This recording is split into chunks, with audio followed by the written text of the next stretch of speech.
All right, welcome everybody to the Leads Grow podcast. I'm your host, as always, Sterling Van Gogh, and I have with me today a very special guest who knew me before the name change, Marjorie G DiLima. Marge, how you doing today? I'm good. I'm good. I'm glad to be here.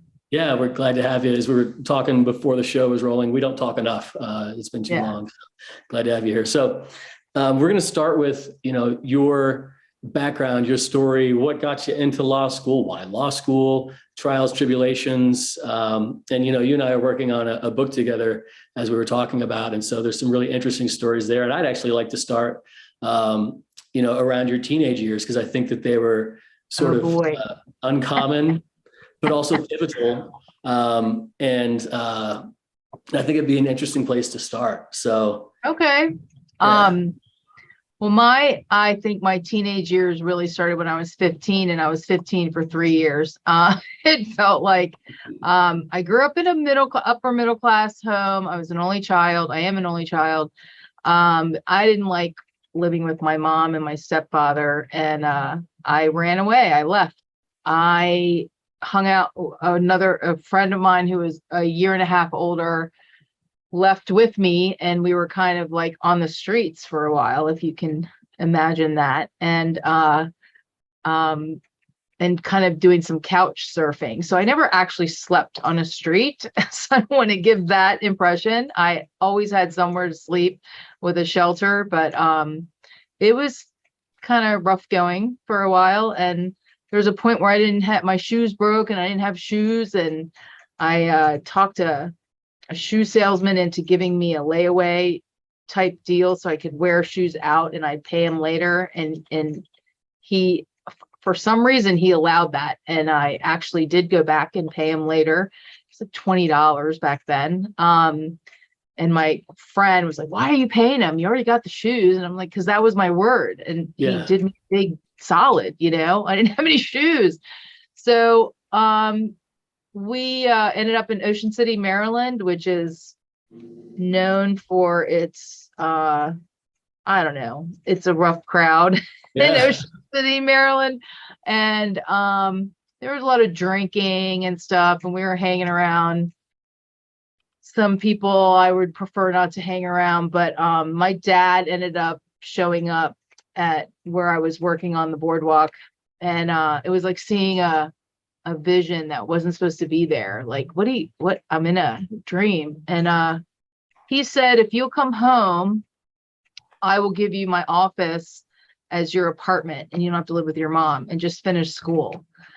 It's like, okay, that's cool. Get my own apartment. And I came home and I finished my senior year on time. I manipulated the system a little bit to get a couple more credits, I have to say. But I was a straight A student to begin with. So I missed my junior year, but my senior year, then I took like the really easy classes. And I said I worked for my dad, so I got extra credits for doing that and whatever. So I had my own apartment and go to the nightclubs with my older boyfriend and my older friends. And so that was like pretty much my like teenage years up until, I did get into drinking and drugs along the way. And that wasn't a great time, but I graduated high school. I went to a community college because I didn't know what to do or where to go. My parents weren't really helping me. I think they were afraid for me because you hear about kids dying from drinking or whatever in colleges. And so I went to the community college. I got a 2-year degree in computer programming, which I couldn't program a toaster, so now, but I did get a 2-year degree. And but then my drinking and partying and drugging took off, and I went to University of Maryland for a minute and crashed a car. I crashed a couple cars, hit both sides of the Beltway without a scratch on me. Crashed another car, and it was kind of the clue to my parents, I think, we got to get her in some rehab. So I walked into my dad's condo, which was a huge condo, And there was my dad, my stepmother, my mother, and my stepfather. And I was like, oh, this cannot be good because they Sounds don't like an talk to each intervention. other. Yeah. Yes.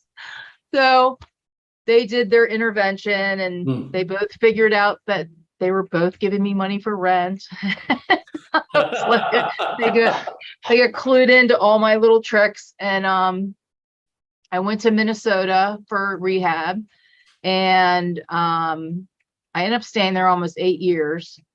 And all I ever wanted to do was finish school. And I knew I was a great student. I worked hard at it, but I wasn't the person that could read it and then remember it. I had to read it many times. But so I did finally finish school in Minnesota at a working adults college called Metropolitan State University, which always used to embarrass me to tell people, go, where'd you go to college? Where'd you go to college? And I'm like, that's like something you've never heard of. Marge, So my university abbreviation rhymes with doofus. So can't be that bad. That's probably true. But it gave me my degree. But after that, I was like, what am I going to do with this? Like, this doesn't, I don't know. I was waiting tables. I had waited tables all my life since I was 14. And and my friend at the time said, you ought to go to law school. I said, that sounds like a great idea. So just like that, huh? Just like that. I was like, I like that idea. And I applied to law school only in Minnesota. I didn't even apply anywhere else. And I did end up going to law school. And my dad was helping me financially very much. And then I did a sister program with University of St. Thomas, which is not in the Virgin Islands. It's actually in St. Paul, Minnesota. I did my MBA at nights and on weekends in the summer. So I did the law degree and the MBA. By that time, I was ready to move home, and I came back to Maryland, and I went to Georgetown Law School to get my LLM in taxation because I thought I would be more marketable. So by the time I sat and took the bar, and I passed the first time, and I passed with high marks, and I could wave into this and that, there was a recession in 1995 and 96. And I don't know how many people out there are old enough to remember, but I remember. And I couldn't get an interview. I was trying to get an interview with the IRS. I was trying to get an interview with tax firms because I thought I'd do tax and wealth management. And that just didn't happen. So with the help of my dad for a while, and then he let me go financially because, he's like, you need to fly now. I worked out of my house and did a general practice. And what came in the door was family law, bankruptcy, and DWI, and sometimes an assault case. So I got a little practice on all of those, and pretty busy, and I was making really good money, and I had to hire an assistant. I mean, I was doing pretty well. And I knew I had to get out of my house, though, that was because when I would hear other attorneys working in their house was their office, I would go, oh, they must not be that good. And then I'm like, oh, I work in my house. So my partner now is someone I had sent my dad to when he had issues with his wife, because I had heard of her name and had met her when I first moved back to Maryland. And then I saw her at a CLE, and I went up and talked to her and asked if I could ever call her sometime if I had a question, because I was really working like myself. I didn't have any mentors or anything. And she said, sure. So anyway, long story bearable. She helped me with this motion. I think she won't admit it, but I think she's impressed with what I was trying to get accomplished, and I got it accomplished, and said, you should come work for us as at counsel, keep your own clients and work our clients, and we'll pay you half your billable rate, and 5 hours will go to your rent. And I'm like, okay.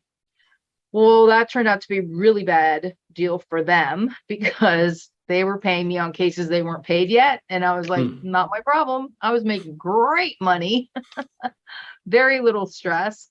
except for cases. But and all they did here, because I had a male partner at the time too, or there was a male partner at the time, was family law. So that's, I cut back the bankruptcies, the DWIs and all that, and I did just family law. And then when they figured out what a great deal I had, that wasn't great for them, they said, you have to become a partner. I was like, I don't know if I want to.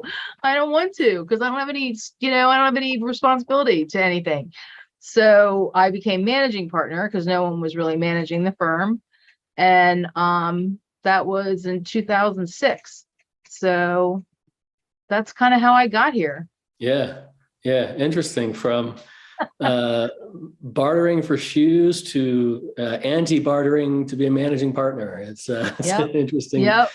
What I like about that story and any other number of stories that we could tell is one of the things that sticks in my mind about you is the street smarts portion of, and we've talked at length about this in the process of writing your book. And I think there's like being an attorney and knowing the law and the mechanics and the book smarts. And then there's all the stuff in between the lines, and all the points of leverage that only somebody who can see sort of beyond what's written in paper can, in a place where you can be effective like that. And I think your street smarts go a long way, directly in negotiating, of course, but also into applying the law. And I just found that, and it's one of the common themes in your stories, is that, you have this ability to, I think you're just a great negotiator. I mean, your story about walking into a shoe store and selling the salesman on selling you shoes for free and you pay him later. Like, who does that at 15 years old? Like, who does that? I know. That's crazy. I think it's so cool. Now, you also have had some other examples. The second thing that comes to mind when I think of you and the work we've done together is not just the street smarts, also your resourcefulness, and then also, and pardon me for if I'm being sort of ingratiating, but your strength, because you have had more than one scenario where other people, frankly, wouldn't have made it. Yeah. Well, and it hasn't happened just once. But go on. Well, I can talk about that. I was, when I said I was in Minnesota, I got sober.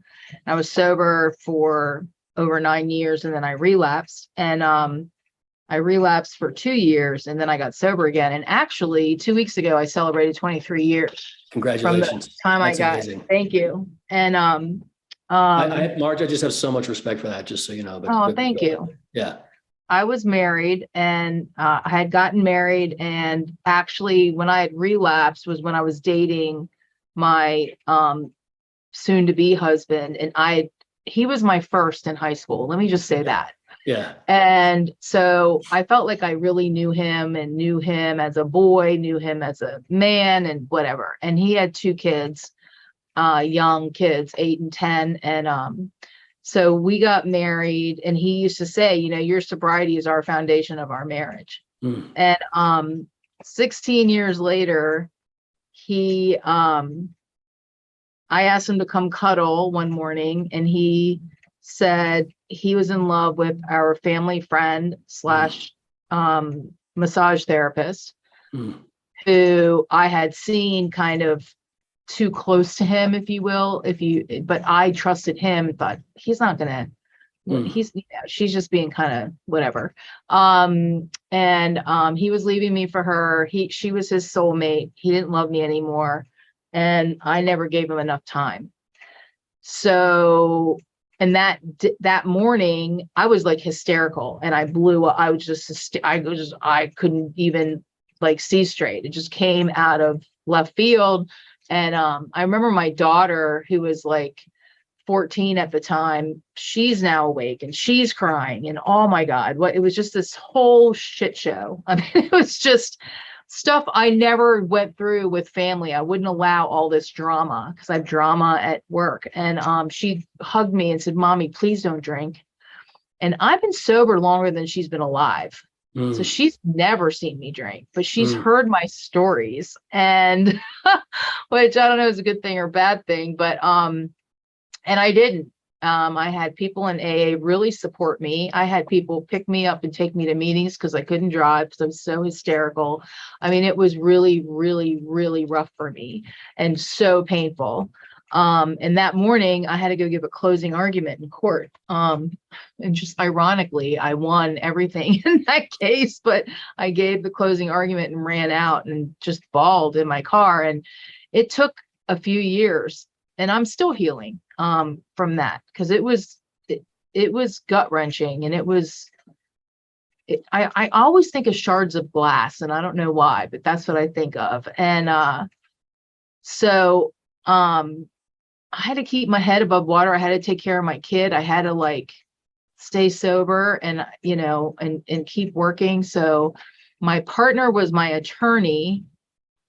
I won't go into the logistics and everything about the case. It's probably boring to everyone else, but he challenged this agreement we had agreed to, blah, blah, blah. But so my partner was my attorney, and we used to have offices across from each other. We could just yell to each other. She said I was the worst client she ever had. I always was like, we need to subpoena this. We need to do this. And then I come into her office and cry.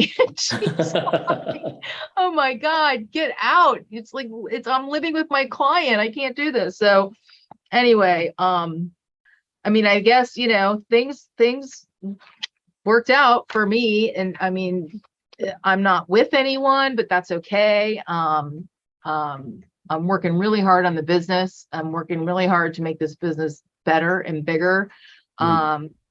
Just had a 2-week vacation with my daughter in Italy, which was awesome. I don't really like how hard that was, but it gave me an immense amount of empathy for my clients. Not sympathy, empathy, because I can see the pain, and I can see the fear, and I can see, and and I've been there, and I know it, and I can support you with it, and I can shield you from some, and I can help you through it, right to the other side. I think I did one little TikTok video that says, hey everyone, here I am on the beach, living my freedom, free from my spouseectomy. So, but without pain, there is no growth. Without discomfort, there is no growth. If I want something to be different, I have to do something different, or it's not going to happen. And usually that's uncomfortable.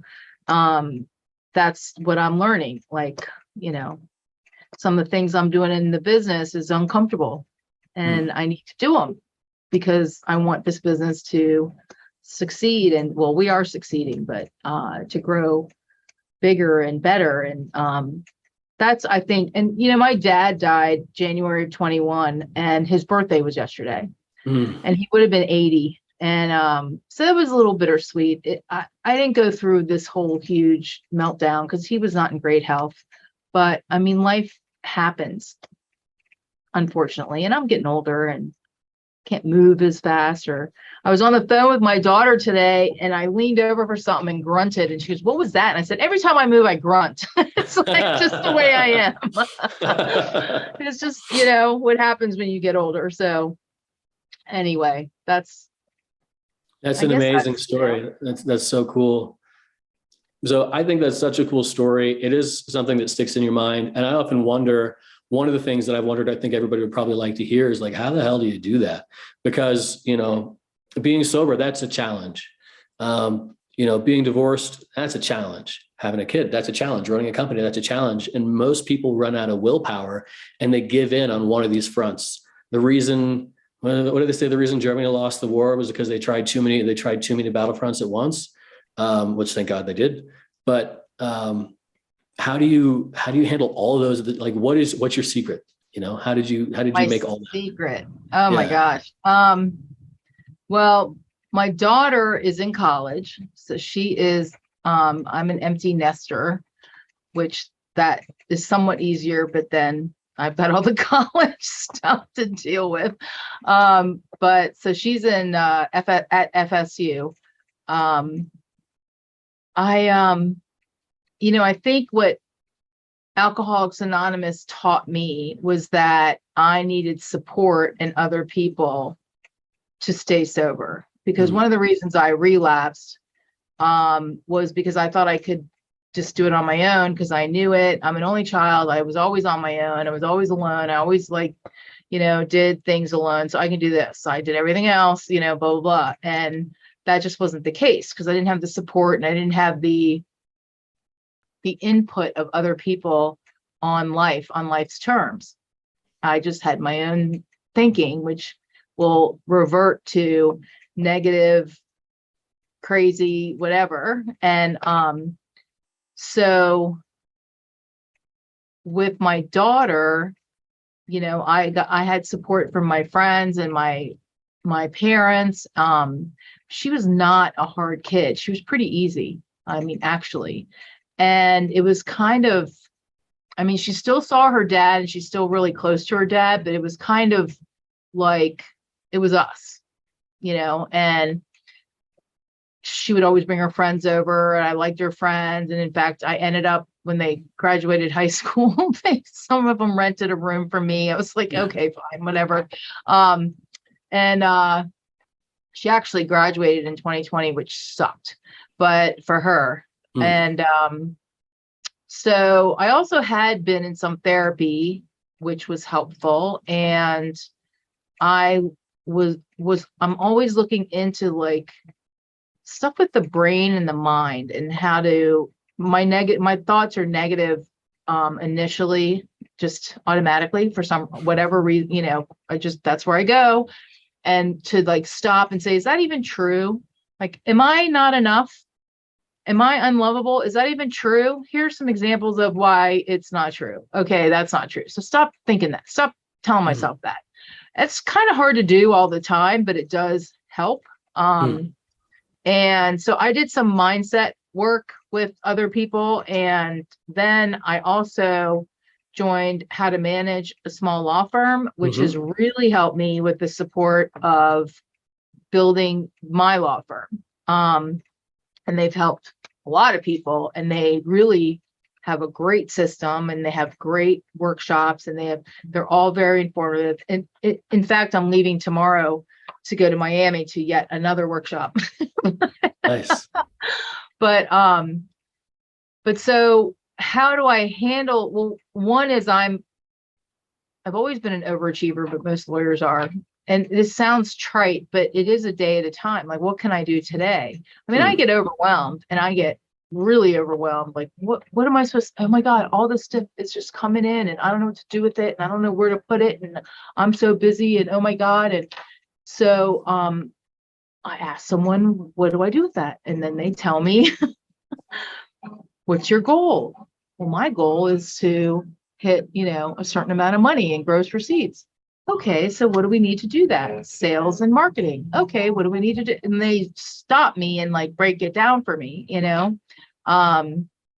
So, I mean, I don't think it's any kind of like Herculean feat or anything like that. I mean, I don't feel like I'm that way. I mean, I go home after work and lay on the couch.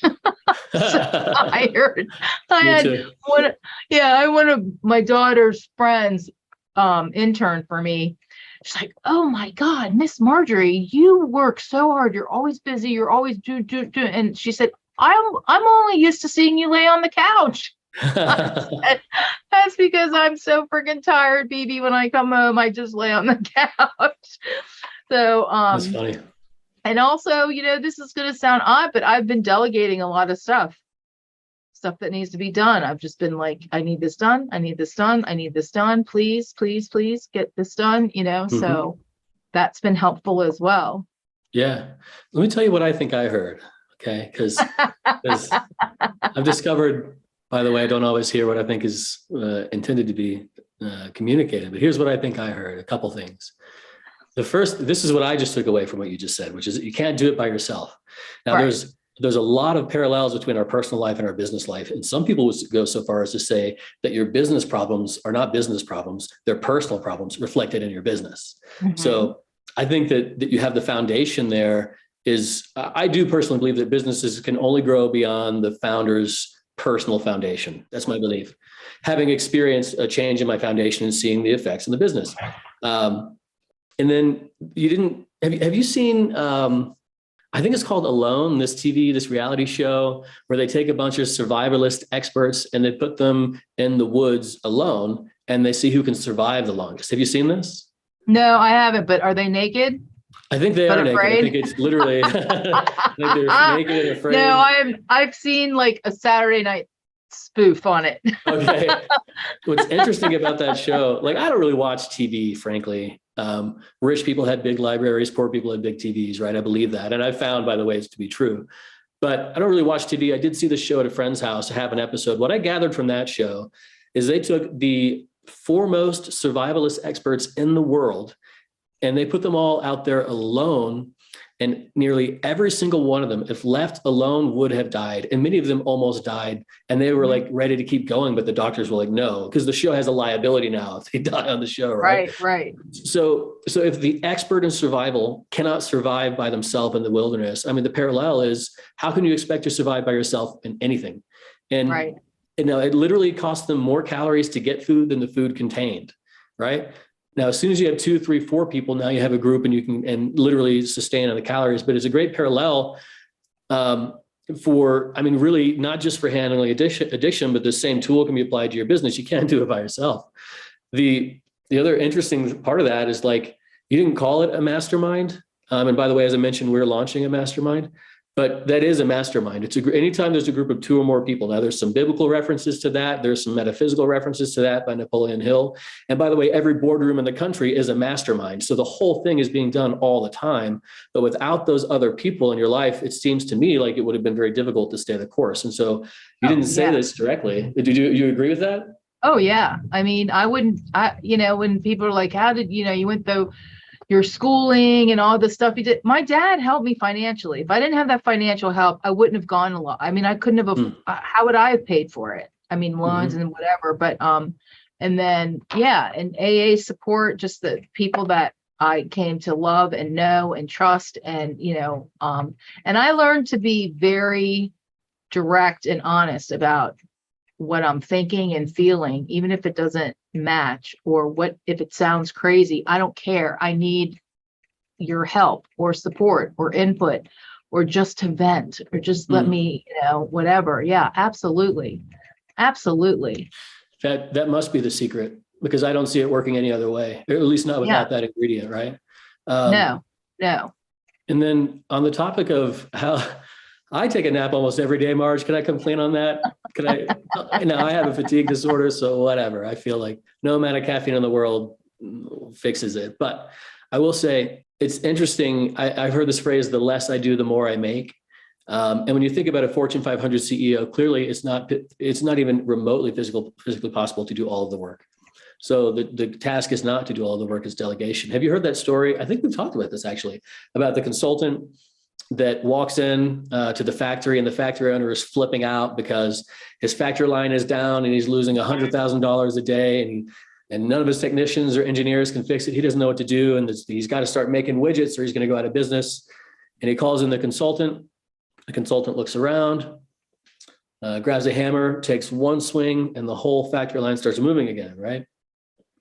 And then he sends the factory owner the bill and it's $50,000. And the factory owner is like, what the heck, dude? Like, all you did was show up and swing a hammer. I'm going to need an itemized receipt. This is absurd. So this consultant comes back the next day and he hands the guy to itemize the receipt. Hammer swing, $1, knowing where to strike the hammer, $49,999, right? So it's like, it's the physical output doesn't, in fact, if your physical output matches your physical input, you're doing it wrong, right? Because we got to find leverage and stuff, right? So I think delegating is really important. And I think, and that also is the whole part about being in a group or having a community, or in this case, a team around you to help execute the vision. So I think a mastermind is important, an AA group in that case important. Anything you're struggling with, I think one of the big keys is having a group of people, a support system. Would you agree? Oh, absolutely. Absolutely. Yeah, and I know a lot of people try to do it all themselves. I mean, it's a control thing. I mean, I even have someone now doing my laundry, cleaning my house. I'm just like the more, because this is stuff that I don't like to do. Some people like to do it. That's great. I don't like to do it. And it's just one of those tasks. And, I found someone who would clean the house and do laundry. So it's like, Nice. you're my girl. Yeah. I'm Instacart for grocery shopping. I Same. just don't want to do these other things that, anyway, I guess I'm easier to let up some of the control, but, yeah, definitely. There's no way I could do this by myself. Yeah, I had a personal assistant for a year or two, and I can't even tell you how helpful it is now. The trouble was post-COVID, I don't know what was going on with the labor force, finding reliable talent just felt like it was never going to, it didn't happen.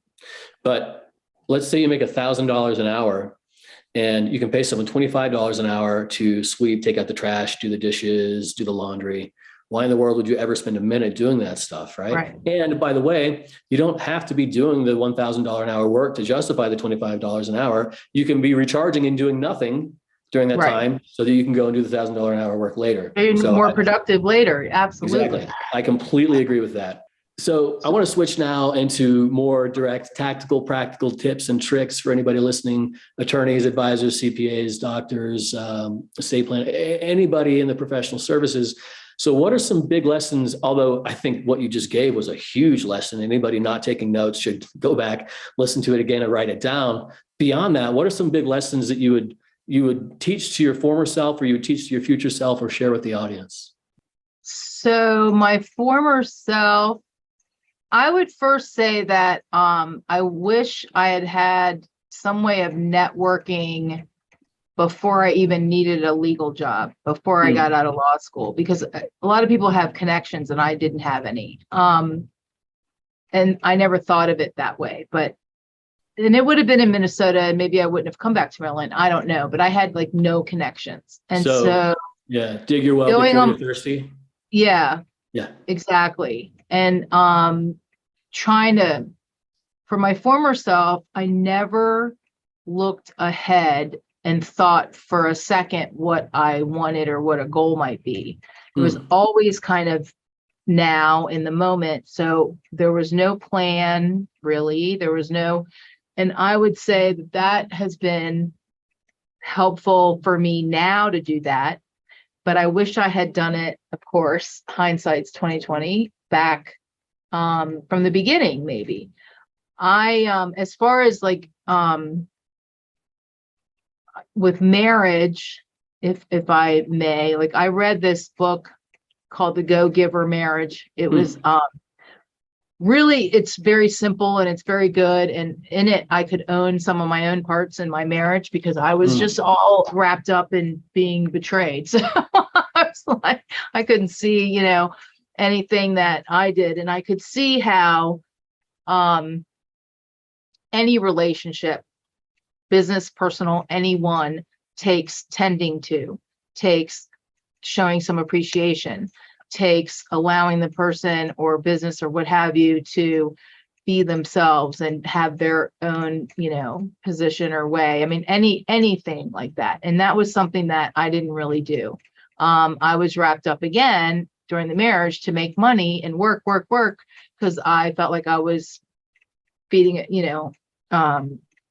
supporting a family of 5, my 2 stepkids, my daughter, and my husband at the time, because he didn't make near as much money, but he had good benefits. But anyway, so in like a future relationship, I would pay attention to that, and that letting relationships stagnate, that's been one big factor for doing divorce, getting divorces.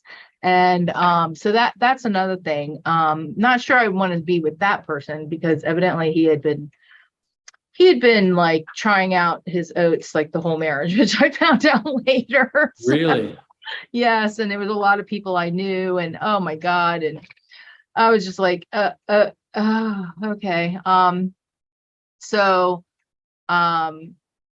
But with business, so for me, I'll say for financial planning purposes, I started contributing to a retirement late in my 40s.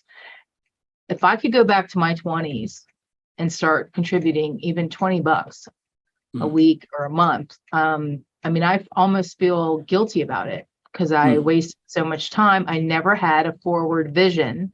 I never stopped to even think about one. I would say to my former self, get some sort of mentor, get somebody to kind of show you the way, and maybe at the time learn about looking forward and planning, and so that's the thing with financial planning for me. That was starting really late. With business, so the business I'm in is a law firm, obviously, and we've been running it. I've been in it for 20 years plus. We just ran what most law firms do, is they do the production, and then they have some systems of answering the phone and with the clients, and they do production, and there's nothing done on the business. And I kept thinking, we need to look at the business. Like, what, even though I had an MBA, I don't know. All I remember is statistics and writing a business plan. And so joining this group I joined has opened my eyes to where I was like, why didn't I do this 10 years ago? Because where I'd be right now? I'd be vacationing half the year, I bet. You know what I mean? So, I mean, that's just advice. You don't know that. I didn't know any different back then, but law firm owners or partners seem to not be able to divide business from production.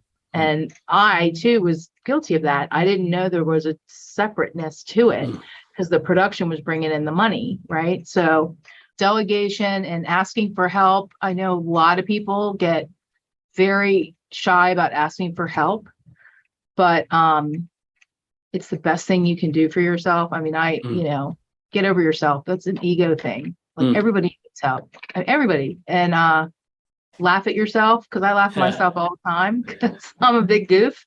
And I don't know what else to. Let me summarize what I think I heard. Okay. You speak better than me. Don't even go there. Don't even try that. Relationships are a garden, right? This is something you don't plant it and then 5 years later show up and hope that it's still strong and healthy. You tend to it daily, and you water it and you nurture it and you harvest and you sow, and there are cycles, and you're going to get out what you put in, and it's never one and done. It's a garden. You got to take care of it, I think, is what you're saying. Yeah, I said that, didn't I? Just like that. I thought I said exactly just what that. Yeah. I'm actually repeating what you said verbatim. Did James recommend that book to you? Because he recommended it to me. It was an HTM. Yeah. Everyone got a book. Yeah. So he recommended it to me directly, as far as I recall. So also family law attorney. I thought I recommended it to you. Was it you? It was me. It was me. No, James recommended the Go Giver, like the original book. The original one, right? Like the Go Giver, just the Go Giver, I think. Yeah. And then actually you're correct. All right, listen, my terrible memory. You are the one that recommended the Go Giver Marriage, and it's on my shelf. I haven't finished it yet. Sorry. So relationships are a garden, and that's that part. And then you talked about like saving and investing. I am guilty of the same thing. I am actually starting my retirement plan now. I don't like it personally because my business has so much opportunity to multiply, far more than the stock market, and I can control it directly. But I know that for the tax deductions alone, I should be putting a portion in the market. I know that. I'm doing that. What was your third piece? I had something to tack on to your third piece there. Remind me what you were ending with on your advice. To ask for help. Yeah, to ask for help. So how important do you think that this group coaching has been for you? Like, and it goes back to like, this is the AA version of being sober, the group coaching and how to manage to grow your business. I mean, how important do you feel like that's been? I think it's been really important. I mean, it's also been like what I've learned when I'm learning very specific things and specific, like in hiring superstars or, leadership and management, when it's a lot of very definite, concrete ideas and things to implement. So I would say it's been really important. And the group thing, I mean, most of it's on Zoom unless you're in a live workshop, and that's good because you just hear other people's. I learned from what other people ask, even if it doesn't directly apply to me. I could probably apply the answer in Hmm. some way, or just know kind of where other people are with things, that's just important to me too. Just going to the workshop and not talking to anyone about it. It's kind of like, you know, again, I'm in my head and my head's not always right, you know. Yeah, it's really important. I think So, it's so I didn't mean to cut you off. Were you going to say more that's on it? okay. No, it's fine. I think it's not only important, I think it's like required and necessary. I have a group that I'm a part of for my business, and we meet, I think, once a week, and it's 2 hours. And the concept of what you're talking about still are the benefits of a mastermind, even if you don't call it that. Like, so I read 100 books a year, as you know. Mhm. And while that's a big deal, it's a huge advantage, and it does give me a lot more than the average person. It still takes me time, energy, and effort, even if I'm laying on my back, to read that book. There's something about going straight to the person that has the answer. So as a piece of media, a book's great, certainly better than browsing social media. But as the ultimate storage of information, far better than Google ever. Oh my God, don't even get me started. I don't know the last time I Googled something and got an intelligent answer. Oh, Um, yeah. I don't know why anybody ever thought Google had answers. It's like, it's not, it's mostly, never mind. I won't even go on there. I won't even go there. Okay. If you want really good answers, you got to go to a person, because their mind contains so much more information and fast access. A question, they've got the answer. You don't have to read a book for 4 hours. So I think it's huge. And then, the mastermind element, and then learning from other people's experiences, right? And then how important, what do you feel about a sense of community and what you have right now? Is that a Well, I benefit? Do you think, feel that? yeah, I do. As far as, I've always, and I think most people want to feel connected. And there's times when I don't feel connected. Even in that group, sometimes we're at some event, and I don't feel totally connected because I might not know everyone there or what have you. But that's what I'm looking for. That's what I want, is to feel that connection and to feel like I'm a part of. And I think that's one of the basic human needs, is to feel connected and a part Yes. of. So yeah, that's really important. And I feel that, like, I have a little beach house in Rehoboth Beach, Delaware, and there's this Saturday morning meeting I always go to, and it's called Big Fish Meeting because it's behind the Big Fish restaurant. Because I didn't get to the beach this summer very much, one of the guys from the meeting actually called me and said, "Marjorie, it's summer. Where are you? Because we know it's summer when you're here." And it was so, like, I'm so connected. Then when I was there last weekend, it was like, "Hey, Norm," whatever, from Cheers. It's awesome because Yeah. people are glad to see you, and things like that. And that's the best feeling in the world, to feel, Yeah. part of the community.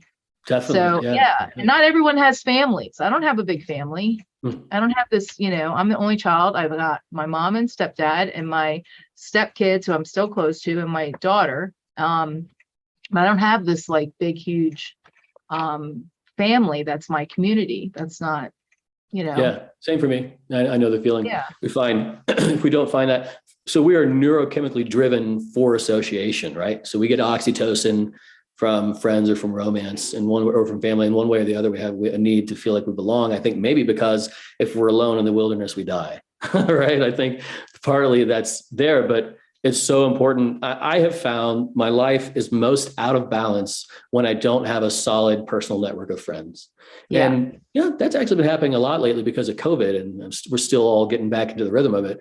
But there is a misbalance that happens, and so I think that community part is so important. And then the other thing that you said, I think is worth zooming in on. You didn't say it like this, but this is what you were communicating. The big idea is that you felt it was okay to ask for advice and to put your ego on the shelf and to say, "Hey, I'm feeling this way, I'm feeling that way, and I need help with X. I need help with X." And that would be so hard for most people to admit. Yeah. And a mentor said to me one time, because it was so obvious in this role I was in, that I felt small because I was acting big. And in his attempt to give me some advice that I was acting big and ignoring, he said, "Randy, you have to feel small to get big. And you got to stop doing this thing where you think that you're the guy with the answers, because you don't have the answers. And the reason you're afraid to ask for the answers is because you feel too small about it. Well, you got to get over that, because you got to lean into feeling small, because that's how you get bigger. That's how you get the answers." So I didn't hear that. I heard that advice. That stuck with me, but I didn't get it until like 4 years later. How did you get Yeah. to a place where you're strong enough, confident enough, secure enough to be vulnerable and asking for advice? Because I think that's a really, really important. I could give you 10 other stories to elucidate the point. How did you get there? It probably started with AA, but the real like cherry on the top where I didn't give a shit what anyone thought, and I was sobbing and crying and trying to talk through tears was after my ex left. And I was sitting in a meeting and just like letting it all hang out. And I just like was in so much pain. I didn't care what people thought. No longer cared what you thought because I'm in so much pain. I can't breathe.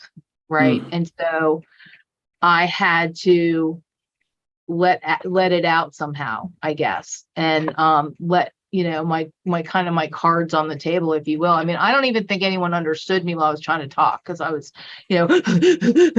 crying. And I did hear from a couple of years later, a couple guys that were in the meeting and they were kind of new at the time. And they were like, this is what happens when you get sober. They were like afraid of me. That's funny. But I think that was like, I mean, I had always had that ability with people very, very, very close to me singly. But when that kind of pain hit me, I was like, I don't care because your judgment of me just has no comparison to the pain I'm feeling. And so your judgment doesn't matter, and I got love and support and that's what I needed, because no one was going to fix it. It's not like it can be fixed. It was just, I needed love and support at that time, well, all the time. Yeah. Love me, support me. We all need it all the time, I think. Pick me. Yeah, pick me. Pick me. What's interesting is like the biggest, you can put a bookmark in my life 4 years ago where you wouldn't recognize me as a person now versus then. And what caused that transformation is I was in enough pain to listen. And thank God for it. And we think, like you said earlier, that all growth comes from pain, growing pains. No pain, no gain. I mean, you can say it 100 ways, but the fact is, like, if you're comfortable, you're probably not growing. And when things hurt, that's where the growth comes from. I wish it were elsewise because it hurts so much, so much. But everything good in my life has come from that valley of despair. Yeah. So, and then, the other thing I think is important about that is like, I don't know, leaning into it. And I heard, I forget, no, it was Grant Cardone who said, the degree to which you feel embarrassed or silly is the degree to which you value other people's opinion of yourself. Yeah. And I thought, wow, how massive is that?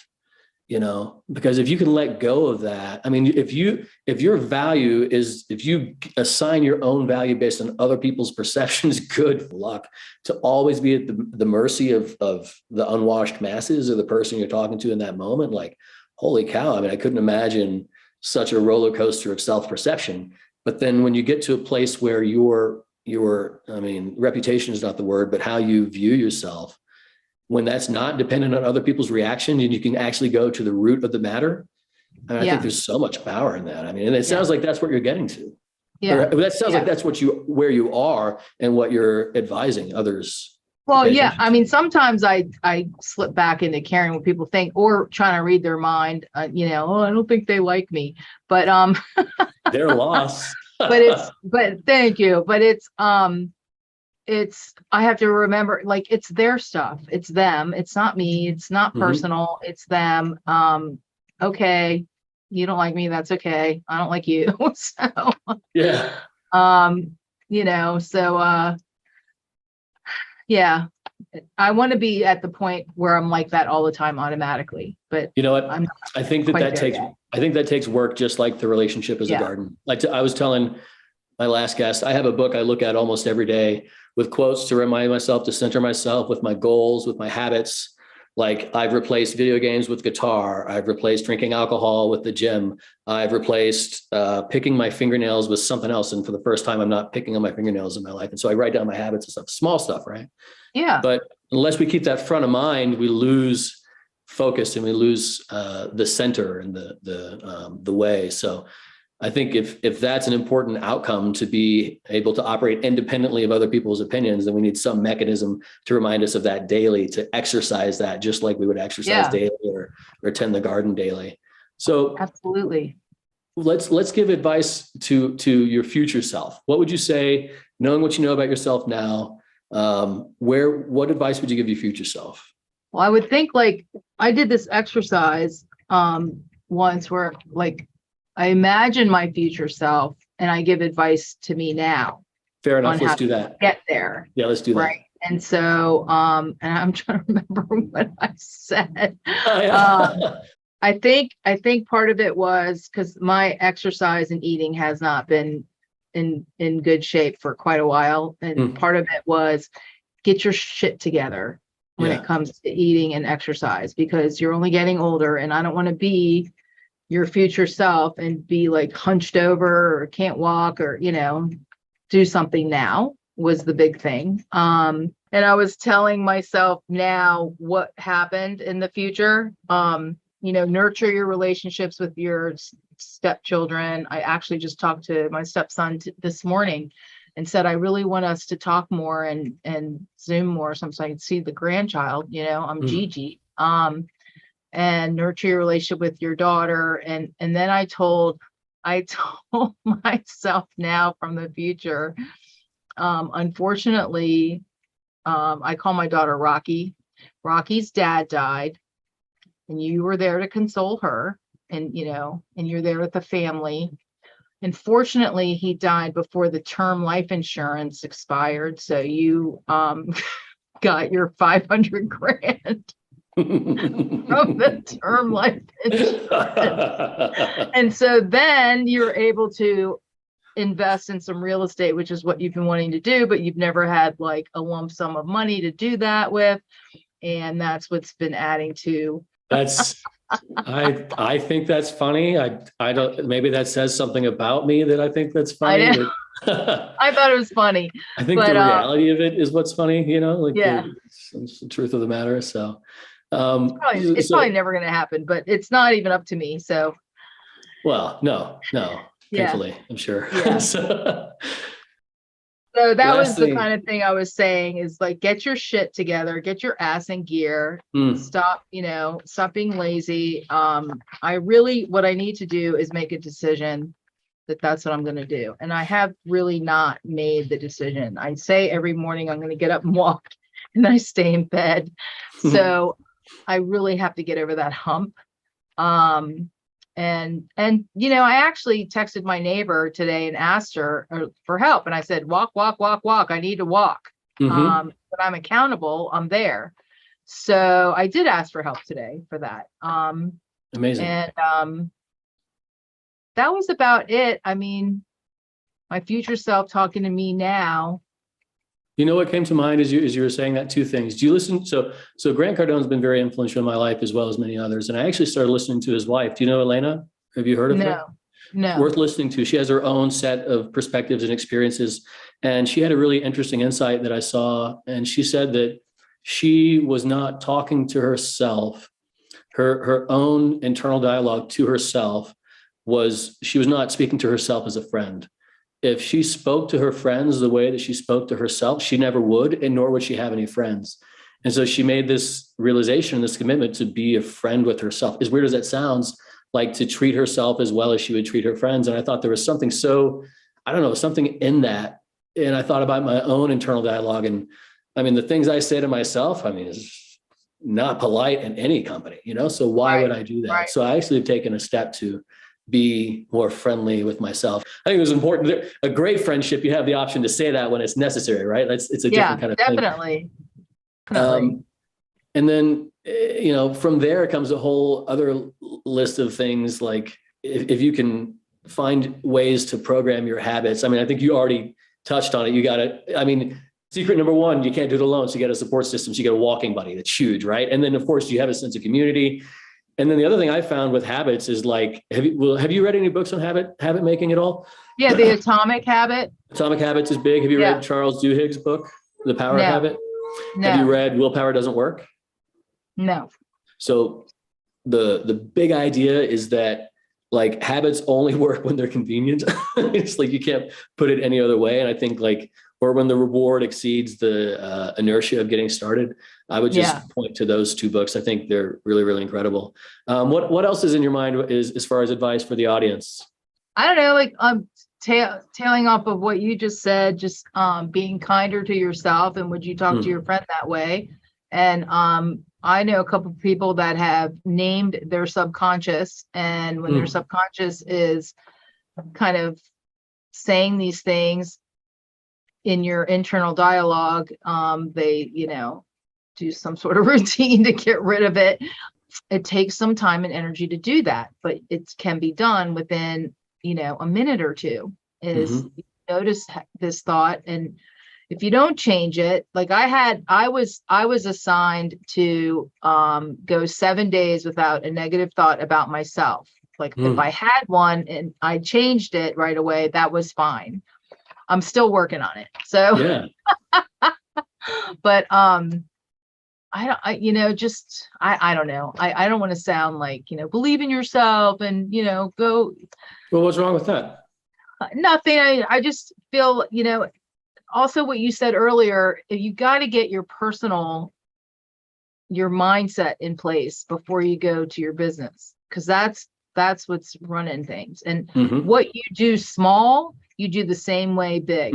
So if you're canceling things, not showing up, not responding, that's how you're going to be on a big scale too. And you want to, be true to your word, and build a reputation of honesty and trustworthiness. I'm not religious at all, but I have heard biblical principles like, I think that's a point on which we relate, but there is some truth to some of the things taught. For example, he who is faithful with a little will be faithful with a lot. And that's true. And I see people that work, I've been there working in low wage jobs, and they do the minimum possible and they have a terrible attitude because in their mind, why try? It doesn't matter. But what they don't understand is if they did an amazing job there, they'd be promoted, and then they'd be promoted again, and they'd be promoted again. And so I think it's really important. I mean, how you do one thing is how you do everything, but committing to excellence, no matter how big or small you are, I think is huge. And then I just read, I'm reading this book, and what's interesting, do you know, I'm always throwing out names in books. Do you know Myron Golden? No one knows Myron Golden. Everybody in Myron Golden's world knows him, but nobody in law knows Myron Golden. Myron, former pastor, now this incredible marketer. He's had such an influence on my life indirectly. Some of the things that he has said has been the foundation. There's a lot of people that have influenced my success, and he's one of them. And so I signed up for some of his coaching again, and he's dedicated an entire 2-hour presentation. Now, he used to be a preacher, right? He'll teach you all about like preacher closing from the stage, right? He's got this incredibly huge personality, and he's dynamic, and he's rhythmic, and he's got tone, and he's got all the ingredients to really capture an audience and to make a point. And he went for a full 2 hours from the start of his presentation, crescendo, bigger, faster, stronger, louder, crescendo, all the way for about an hour and 45 minutes, knowing the full time what he was ramping up to. Well, none of us did. And then at the peak, at the very top of the arc, he's practically yelling, because when you change what you say, you change what you see. And that point, like, I wrote it down and I started looking through life at that lens. And I think there's so much truth to it. And if we can say to ourselves more positive things and frame our existence by literally changing the dialogue in our mind consciously, then we see things differently. We see different opportunities. We totally see a different world based on what we choose to say to ourselves. And so I think that's really, really important. And you just reminded me of that. I thought it was worth sharing. Yeah, definitely. So in that, unless you have more to share with the audience, we'll wrap up. Is there anything else that comes to mind? No, I don't. Nothing else right now. Okay. Well, it's been great having you. Awesome. We don't talk enough, Marge. We should do this more often. So thanks everybody for tuning in. This is the Leads Grow podcast. I'm your host, Sterling Van Gogh, as always, and check out the next episode. We'll see you guys around.